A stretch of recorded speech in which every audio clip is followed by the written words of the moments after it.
नमस्कार, आप देख रहे हैं कवर स्टोरी 24 और मैं हूं आपके साथ मानवी ठाकुर। शुरुआत करते हैं आज की खास खबरों से। कांग्रेस के बूथ जीता चुनाव जीता कार्यकर्ता सम्मेलन का आयोजन रविवार को हुआ। कार्यकर्ता सम्मेलन के मुख्य अतिथि पूर्व मुख्यमंत्री दिग्विजय सिंह रहे। सभी पदाधिकारी व कार्यकर्ताओं ने मुख्य अतिथि दिग्विजय सिंह का स्वागत किया। इसके बाद कार्यकर्ता सम्मेलन प्रारंभ हुआ। रतलाम शहर अध्यक्ष महेंद्र कटारिया ने उद्बोधन में कहा कि आपके नगर आगमन से निश्चित ही रतलाम नगर में फर्क पड़ेगा और हमारे कार्यकर्ता निश्चित ही भाई मयंक और पारस दादा के साथ कार्य करके जीतेंगे। मयंक जाट ने अपने उद्बोधन में कहा कि अगर कार्यकर्ता एकजुट होकर शहर से हमारा विधायक जिताते हैं, इसमें सबसे अच्छी बात यह होगी कि जो पारस दादा है, दादा अकेले विधायक नहीं रहेंगे। वे खुले मन से आपको बता रहे हैं, विधायक रतलाम का हर एक कार्यकर्ता रहेगा जो अपना बूथ जीत कर आएगा। आपसे हाथ जोड़कर निवेदन है, सबसे पहले आप ध्यान रखेंगे तो बूथ का रखेंगे। हम हमारा बूथ जिता दें, यही हमारी सबसे बड़ी उपलब्धि है। पारस दादा ने उद्बोधन में आगे कहा कि 45 साल से मैं युवाम चला रहा हूं, मुझे मालूम है कार्यकर्ता का कितना महत्व है। एक बार हमने कदम उठा लिया, एक नया इतिहास बनाएंगे, एक अहंकार का नाश करेंगे जिससे रतलाम की राजनीति को पूंजी के अधीन कर दिया, हम उसका नाश करेंगे। दिग्विजय सिंह जी ने अपने उद्बोधन में कहा कि कभी भी कांग्रेस पार्टी अपना संगठन नहीं बन पाई। अनेक बार इस प्रयास हुए लेकिन सफल हम नहीं हो पाए। पहली बार फॉर्म भरे गए चुनाव आयोग के सामने और उन्होंने हर वार्ड में जाकर, हर बूथ पर जाकर सर्वेक्षण किया और जो गलत नाम जुड़े थे उन्हें कटवाए, जो छूट गए थे उन्हें जुड़वाने का प्रयास किया। मैं मयंक की बात पर सहमत हूं। हमें चुनाव उस तरीके से लड़ना है जिस तरह से हम 5 के चुनाव लड़ते हैं, वार्ड का चुनाव लड़ते हैं, बूथ का चुनाव लड़ते हैं, क्योंकि बूथ पर रहने वाला व्यक्ति ही संघर्ष करता है जब उसका विरोध होता है। हमारा ये प्रयास होना चाहिए कि हम बूथ स्तर पर ज्यादा से ज्यादा कार्यक्रम मजबूत करें। कार्यक्रम का संचालन बसंत पंड्या ने किया। बात ये मैं कहता हूँ कि मोदी जी महंगाई के बारे में कुछ नहीं बोलते, बेरोजगारी के बारे में कुछ नहीं बोलते, मध्य प्रदेश में जो भ्रष्टाचार हुआ उसके बारे में कुछ नहीं बोलते, मध्य प्रदेश में जो कर्जा बढ़ता चला गया राज्य सरकार पर उसके बारे में कुछ नहीं बोलते, जो यहाँ पर भ्रष्टाचार के साथ साथ स्पष्ट तौर पे जो अनुसूचित जाति और जनजाति के ऊपर हुए अत्याचार उसके बारे में कुछ नहीं बोलते। आखिर बोलते क्या हैं? मैं तो उनसे पूछना चाहता हूँ कि आपने कहा था कि काला धन वापस आ जाएगा, आज तक कौन सा काला धन आया?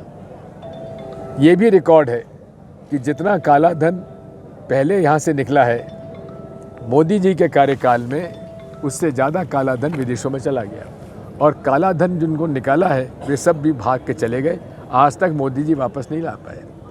मैं तो आपसे ये भी कहना चाहता हूँ कि मोदी जी ये तो बताएं, 25 लाख करोड़ का कर्जा उन्होंने कॉरपोरेट्स का माफ़ किया है क्या? एक भी अनुसूचित जाति, जनजाति, मजदूर, किसान का 1 रुपया भी उन्होंने माफ़ किया हो तो हमें बता दीजिए। हमने जो किसानों का कर्जा माफ़ करने का प्रयास किया था उसको भी योजना उन्होंने रोक दी। इसलिए साथियों, ये लोग ध्यान भटकाने, जो मूल समस्या महंगाई है, मूल समस्या बेरोजगारी है, मूल समस्या इस देश में बढ़ते हुए अन्याय अत्याचार की है।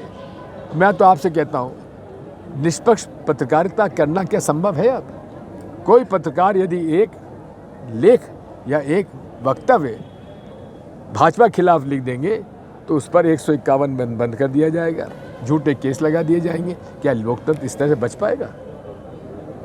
ये जनवरी में अयोध्या में राम मंदिर ईडी का, आईटी का, सीबीआई का उपयोग तो ऐसा किया जा रहा है कि हर कांग्रेस की नेता पर ईडी आ रही है, आईटी आ रही है, सीबीआई आ रही है। लेकिन वही व्यक्ति जैसे हेमंत बिस्वा शर्मा, अमित शाह जी ने कहा था कि इनके खिलाफ वाइट पेपर हम लाएंगे, करप्शन का वाइट पेपर लाए भी, लेकिन भाजपा में चले गए तो उनको मुख्यमंत्री बना दिया।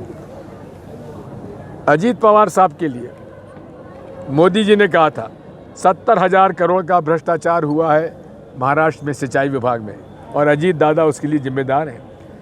उनको तो जेल भेजना चाहिए। 3 दिन बाद जेल भेजने के बजाय उनको उप मुख्यमंत्री की शपथ दिला दी। आखिर ये तो हो ही रहा है। ये इतना पक्षपात रूप से काम हो रहा है जिसकी हमें कभी उम्मीद नहीं थी।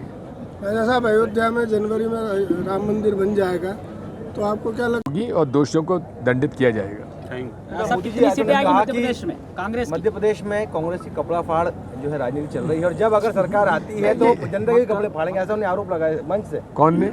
मोदी जी ने लगाया। देखिए, मोदी जी किस किस स्तर पर पहुंच गए हैं ये बात अब आप समझ रहे हैं। कोई प्रधानमंत्री इस देश का इस तरह की बात करता है कभी भी? ये उनके मन में जो निराशा है, जो हताशा है, वो प्रदर्शित करती है इस तरह के बयान। राय साहब, कितनी सीटें आएगी कांग्रेस की मध्य प्रदेश में? 130 प्लस। आज की खबरों में बस इतना ही। देखते रहिए कवर स्टोरी 24। नमस्कार।